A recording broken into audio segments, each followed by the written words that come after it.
menghadirkan cinta dan takwa melalui ibadah kurban, meneladani keikhlasan Nabi Ibrahim dan merajut kepedulian sosial umat. Ibadah kurban adalah cermin dari cinta, ketaatan, dan keikhlasan seorang hamba kepada Tuhannya. Ibadah ini mengingatkan kita pada peristiwa agung yang terjadi antara Nabi Ibrahim alaihissalam dan putranya, Nabi Ismail alaihissalam. Peristiwa itu bukan sekadar cerita sejarah, melainkan warisan nilai spiritual dan sosial yang terus hidup di hati umat Islam hingga hari ini. Kurban bukan hanya tentang menyembelih hewan, melainkan menyembelih keegoan, mengalirkan cinta kepada sesama, dan mempersembahkan ketakwaan kepada Allah Subhanahu wa Ta'ala. Dalil Al-Quran dan Hadis. Dalil dari Al-Quran, dirikanlah sholat karena Tuhanmu, dan berkurbanlah. Daging-daging unta dan darahnya itu sekali-kali tidak dapat mencapai keridhaan Allah, tetapi ketakwaan namun dari kamu lah yang dapat mencapainya. Dalil dari hadis, tidak ada amal anak Adam pada hari Nahada yang lebih dicintai oleh Allah selain menyembelih kurban. Hadis diriwayatkan oleh Tirmidzi nomor 1493, dinilai Hasan Sahih. Hewan yang boleh dijadikan kurban. Menurut para ulama dari kalangan Imam Syafi'i, Imam Malik, dan Imam Ahmad, hewan yang sah untuk kurban adalah unta dengan usia minimal 5 tahun, sapi atau kerbau dengan usia minimal 2 tahun, kambing atau domba dengan usia minimal 1 tahun atau 6 bulan, jika domba tersebut sudah tampak gemuk dan sehat menyerupai usia 1 tahun. Selain itu, hewan seperti ayam, kelinci, dan sejenisnya tidak sah dijadikan kurban. Syarat-syarat hewan kurban. Menurut jumhur ulama, syarat hewan kurban adalah 1. Termasuk hewan ternak, unta, sapi, kambing, atau domba, mencapai usia minimal yang telah ditentukan.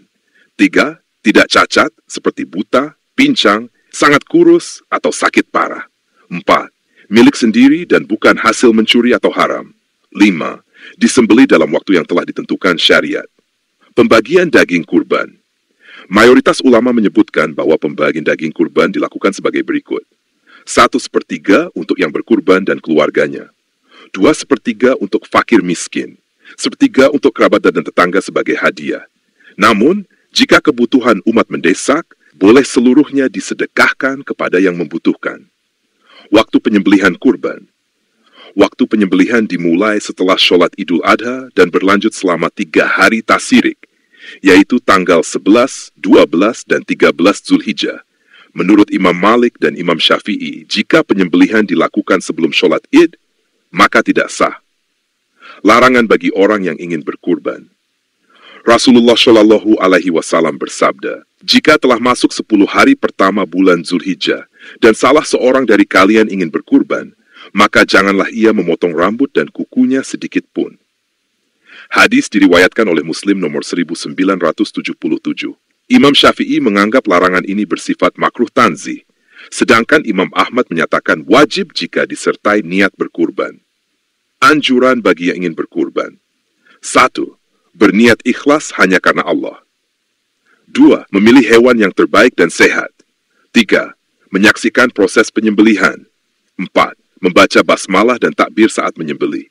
5. Menggunakan alat yang tajam agar tidak menyakiti hewan.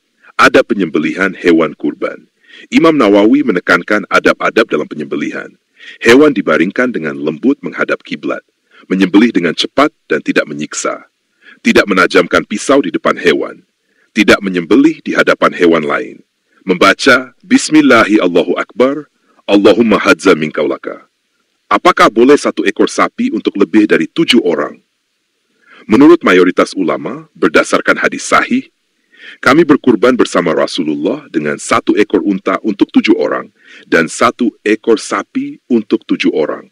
Hadis diriwayatkan oleh Muslim 908. Maka tidak sah jika 1 ekor sapi atau unta dijadikan kurban atas nama lebih dari 7 orang. Bolehkah kambing untuk lebih dari 1 orang? 1 ekor kambing atau domba hanya sah untuk 1 orang, namun pahalanya boleh diniatkan untuk keluarga atau orang lain.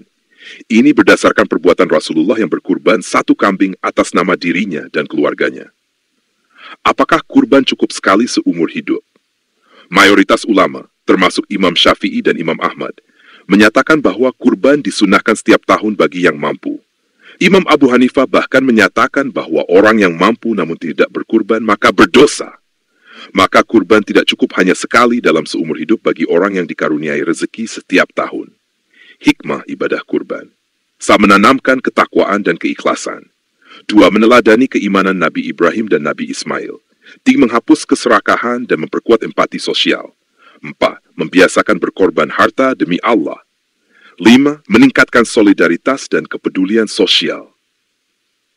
Wahai saudaraku yang dirahmati Allah, jangan tunggu menjadi kaya raya untuk berkurban. Tunaikanlah selagi mampu. Kurban bukan hanya tentang daging, tetapi tentang hati yang menyerahkan diri kepada Allah. Kata Imam Syafi'i, jika mampu berkurban, tetapi enggan melakukannya, maka jangan dekati tempat sholat kami. Hadis diriwayatkan oleh ayah doa. Allahumma taqabbal minna wa min ahlina wa min jami'il muslimin.